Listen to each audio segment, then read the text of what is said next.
Yuk, kita cari cacing yuk. Di mana nih anaknya? Copot sepatu aja biar gampang yuk. Yuk. Wah. Wah. Yuhu, Asulers, ketemu lagi di Asal Usul. Ada yang mau ikutan mencari cacing tanah nggak? Mana nih? Cari. Waduh, tubuh kami sukses belepotan tanah nih. Kesannya memang jorok sih, tapi demi mendapatkan hewan berkhasiat yang satu ini, nggak masalah deh. Wah, saya dapatkan. Mana? Weh, juragan masukin. Weh, Nova akhirnya dapat. Mencari hewan bertubuh kecil dan licin ini gak mudah loh. Soalnya mereka suka ngumpet di dalam tanah sih. Ayo, masukkan cilik, gali yang dalam dan kumpulkan yang banyak ya. Nih tempatnya. Yeay, sip, udah banyak nih. Aduh, emang seru ya nyari cacing sama teman-teman. Nih, cacingnya nih yang udah kita dapat tuh banyak. Ini dia cacing tanah, biasanya dari dulu dipercaya bisa menyembuhkan berbagai penyakit, seperti contohnya penyakit tipes. Tapi benar nggak ya cacing yang kayak gini yang bisa dengan gampang kita temukan di lingkungan sekitar kita yang bisa menjadi obat? Nah, semuanya akan kita cari tahu di Asal Usul kali ini. Kalau asal jangan usul, kalau usul Nggak boleh asal. cari lagi. Ayo, cari lagi.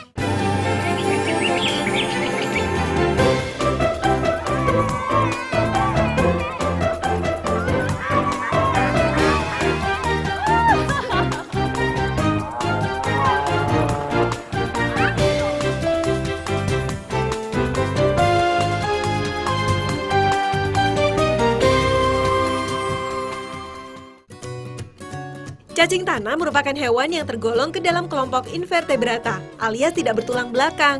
Jenisnya pun beragam. Ada cacing bayam. Cacing tanah dengan nama ilmiah Eisenia sp ini panjangnya bisa mencapai 40 cm loh. Hi, panjang sekali ya. Ada pula cacing Lumbricus terrestris atau cacing uker. Dalam bahasa Jawa artinya melungker. Karena jika dipegang, cacing ini pasti langsung melungker. Kalau yang ini cacing tanah jenis Lumbricus atau dikenal sebagai cacing fosfor. Yap, sesuai namanya cacing ini bisa mengeluarkan getah putih yang mengandung fosfor jika dipencet. Kalau cacing tanah yang biasa dijadikan obat jenis apa ya? Kita langsung lihat ke peternakannya saja yuk. Peternakan cacing tanah ini terdapat di Cimahi, Bandung, Jawa Barat. Yap, cacing yang dipelihara di sini khusus untuk dijadikan bahan obat. Mana cacingnya ya? Di dalamnya. Oh, berani lihat? Boleh. Gimana nih? Boleh, enggak aja. Oke, langsung ada. Nah, ini dia nih cacingnya. Nih, bayarin aja nih.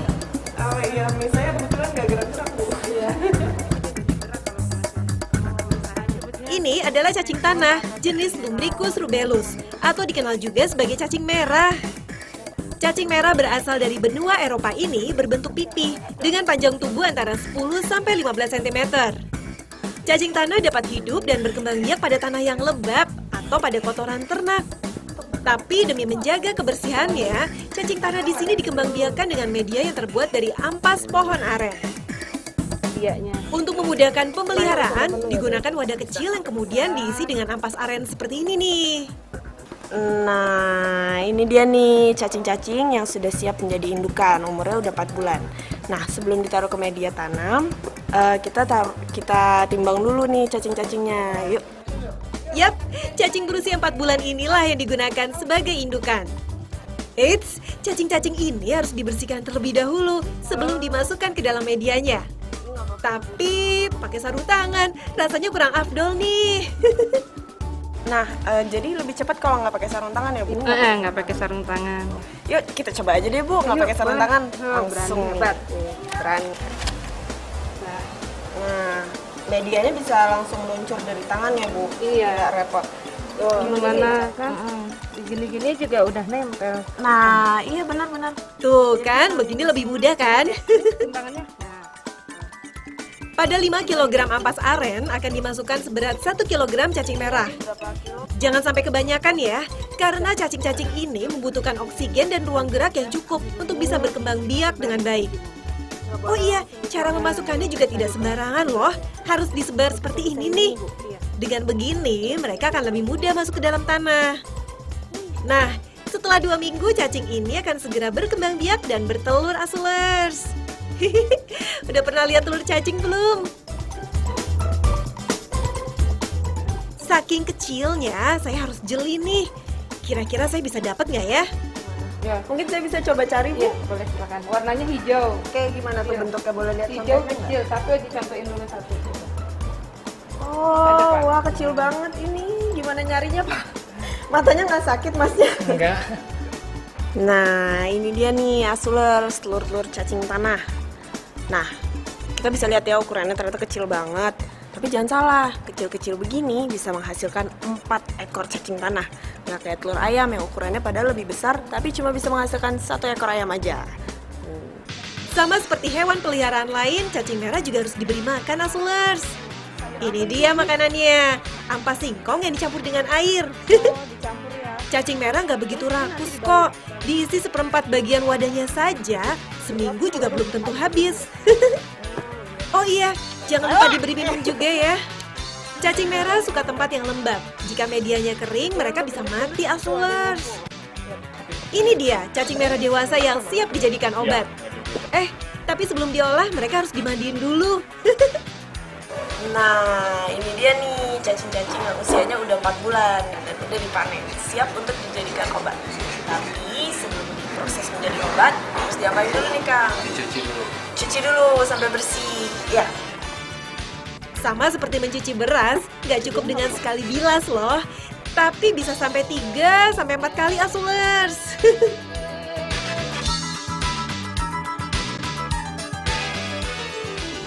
Nah, ini Asulers, bisa dilihat ya, suka ada buih-buih putihnya gini.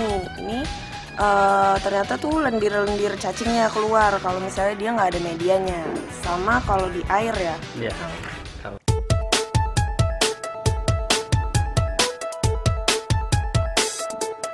Nah, setelah bersih, waktunya cacing berendam di air panas, alias direbus.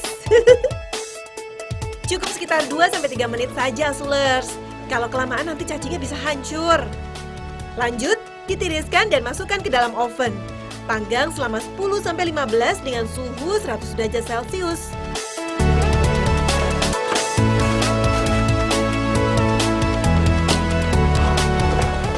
Ya, ini dia hasilnya.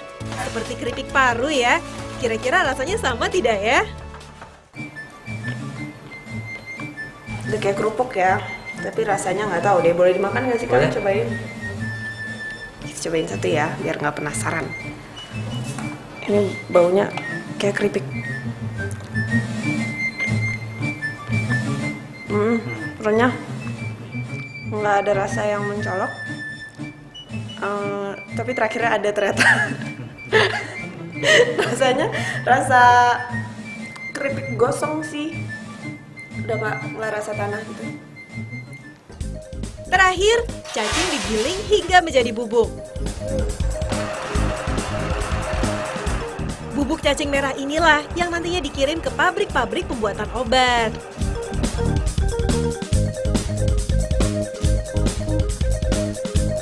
Salah satu pabrik yang memproduksi kapsul cacing tanah terdapat di Cibinong, Bogor.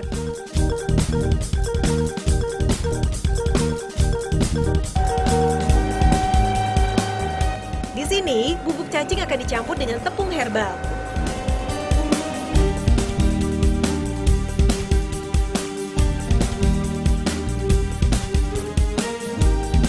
Setelah tercampur rata, siap dikemas ke dalam kapsul deh.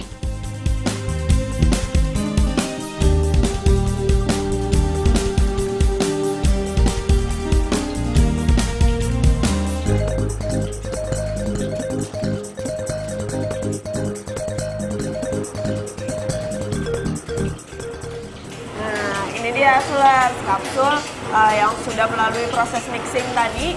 Sekarang udah siap dikonsumsi, tapi sebelum itu harus ada satu proses lagi, yaitu polishing.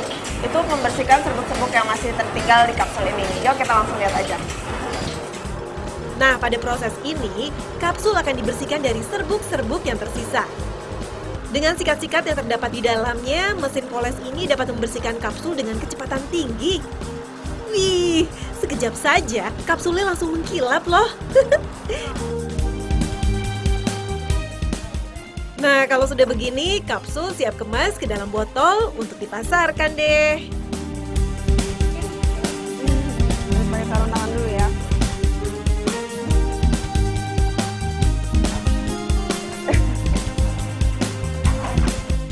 Nah, Hustlers, cacing tanah dapat dengan mudah kita temukan di sekitar. Tapi kenapa ya yang dibuat obat harus cacing tanah yang diternakan khusus?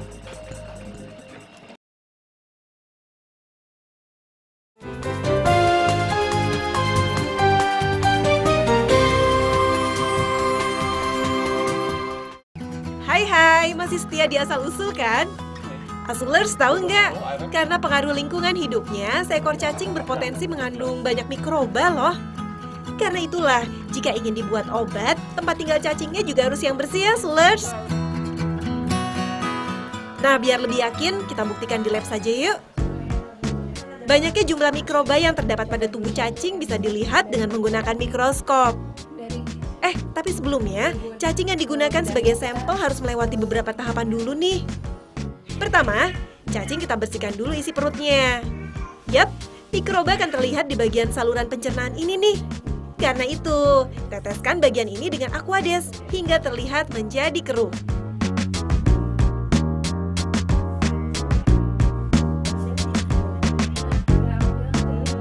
Selanjutnya, teteskan cairan ini ke atas kaca preparat untuk kemudian dipanaskan. Nah, setelah ini kita teteskan dengan kristal violet. Kristal violet ini merupakan zat pewarna yang digunakan untuk mewarnai dinding sel mikroba agar mudah terbaca di bawah mikroskop. Kita langsung tetesin aja.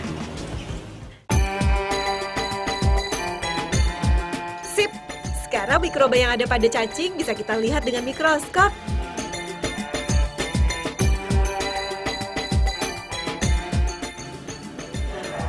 Oke, setelah kita lihat dengan mikroskop tadi, ketahuan nih, ternyata cacing yang hidup liar memiliki jumlah mikroba yang lebih banyak daripada cacing yang dibudidayakan. Tapi jumlah mikroba ini berbahaya nggak ya bagi tubuh kita? Kita langsung tanya aja ke ahlinya. Ya, pada dasarnya sebenarnya cacing itu sendiri tidak mengandung salmonella. Hanya di dalam kehidupannya dia terkontaminasi atau tercemari oleh salmonella yang ada di lingkungan. Yang biasanya salmonella ini berasal dari sampah. Nah, ketika menempel di tubuh cacing, justru si salmonella itu sendiri terbunuh oleh cacing tanah. Mengapa? Karena cacing tanah menghasilkan enzim dan menghasilkan antibiotik yang bisa membunuh mikroba patogen yang ada di sekitarnya. Untuk menetralisir penyakit yang ada di lingkungan, salah satu cara adalah kita budidayakan cacing tanah. Nah, ini yang perlu diperhatikan adalah cacing ini akan mampu menyerap logam berat. Nah, yang logam berat inilah yang akan tertimbun di dalam tubuh cacing ketika cacing tanah kita gunakan untuk misal untuk pakan ternak atau untuk obat-obatan, itu akan terakumulasi yang makan. Nah, ketika dimakan oleh yang makan tadi, terakumulasinya di situ, itu akan menjadikan penyakit. Ketika kita pelihara cacing, yang perlu diperhatikan adalah bahan baku yang digunakan untuk memelihara cacing tanah, apakah itu media atau pakannya itu harus bebas dari logam berat. Sip deh, sekarang nggak perlu khawatir lagi ya untuk mengkonsumsi cacing tanah sebagai obat. Karena ternyata bakteri yang ada di cacing tanah tidak berbahaya bagi tubuh kita, tapi malah berkhasiat sebagai obat. Bagi Hustlers yang mau mencoba membuat ramuan cacing tanah sendiri, saya punya resepnya nih. Sekarang saya sedang berada bersama Pak Jula. Pak Jula ini merupakan herbalis yang juga memasukkan cacing tanah sebagai salah satu bahan ramuan obatnya ya Pak? Ya, obatnya. Nah, gimana caranya Pak? Oke, gini, sebenarnya bahannya tuh ada 3 macam. Bahan dasarnya itu cacing. Tapi di sini ada 3 macam. Yang pertama adalah cacing hidup. Ini cacing hidup. Tapi ada juga alternatif yang lain. Kita gunakan cacing yang sudah di-open. Oh, ini udah kering ya Pak? Sudah disterilisasi. Oke. Nah, terus ada lagi cacing yang sudah menjadi tepung. Ini apa? Ini ditepung, ada proses penempungan. Jadi cacing yang sudah di-open diproses lagi dalam penimpungan. Masyarakat Indonesia ini bisa menggunakan 3 macam bentuk dari cacing itu sendiri. Ini bisa didapat di apotek-apotek biasanya. Nah, oke. Kita coba langsung bikin aja gimana, Pak? Kita akan proses dulu, kita pakai dulu sarung tangannya. Pertama-tama masukkan 20 gram kunyit ke dalam air yang mendidih. Lalu tunggu 10-15 menit. Setelah itu masukkan cacing tanahnya deh. Eits, kalau mau pakai cacing tanah yang sudah dikeringkan juga bisa kok. Rebus selama 3 menit dan ya, jadi. Tinggal disaring dan siap diminum. Bagi yang belum terbiasa dengan aroma ataupun rasa cacing tanah yang agak amis, bisa ditambahkan dengan madu atau gula merah ya. Oh iya, Asulers, sebaiknya mengaduk dengan arah yang berlawanan dengan jarum jam ya. Ini penting loh, agar kandungan gizinya tidak hilang. Sekarang saatnya untuk mencobanya. Baunya sih bau kunyit, nggak bau tanah. Cobain ya.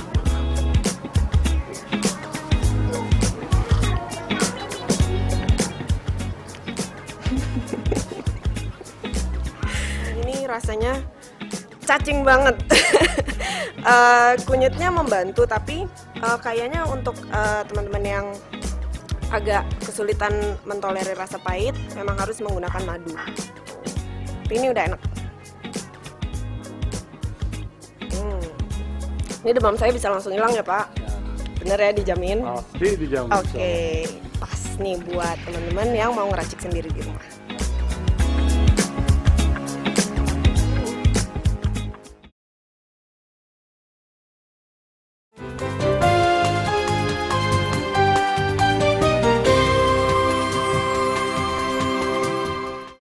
Hai, ketemu lagi dengan Monty di sini. Wah, nggak sangka ya, hewan semungil cacing tanah ternyata memiliki manfaat yang besar banget. Keren banget sih kamu, cacing. Nah, Asulers mau tahu manfaatnya si hewan yang suka ngeliat-ngeliat ini? Ih, Monty kasih tahu ya. Asulers tahu nggak? Sejak zaman dahulu, masyarakat Tionghoa telah menggunakan cacing tanah sebagai obat yang menyembuhkan berbagai penyakit. Malahan masyarakat di sini punya nama panggilan khusus buat cacing tanah loh. Yap, naga tanah. Saking mujarabnya, cacing tanah tercantum dalam buku bahan obat standar pengobatan tradisional Cina yang disebut Ben Chao Gangmu. Hebat. Yap, teman Monty yang mungil ini kaya akan protein yang kadarnya mencapai 76%. Lebih tinggi dari daging yang mengandung protein sekitar 65% dan kacang kedelai yang hanya 45%. Kandungan asam aminonya juga cukup lengkap. Ada asam glutamat, treonin, lisin, dan glisin. Hebatnya lagi, cacing tanah khususnya jenis Lumbritus rubellus dapat menghasilkan enzim yang bernama lumbrokinase. Enzim inilah yang berfungsi menghancurkan sumbatan pada pembuluh darah, mengobati infeksi, serta melancarkan kembali sirkulasi darah ke seluruh jaringan tubuh. Yap, tersumbatnya pembuluh darah, terutama pada jantung, bisa menyebabkan penyakit jantung koroner, hipertensi, dan stroke. Penyumbatan ini bisa disebabkan oleh gumpalan darah atau lemak. Wah, keren banget sih kamu, cacing. Berarti sekarang kalau ketemu cacing tanah di halaman rumah harus disayang-sayang.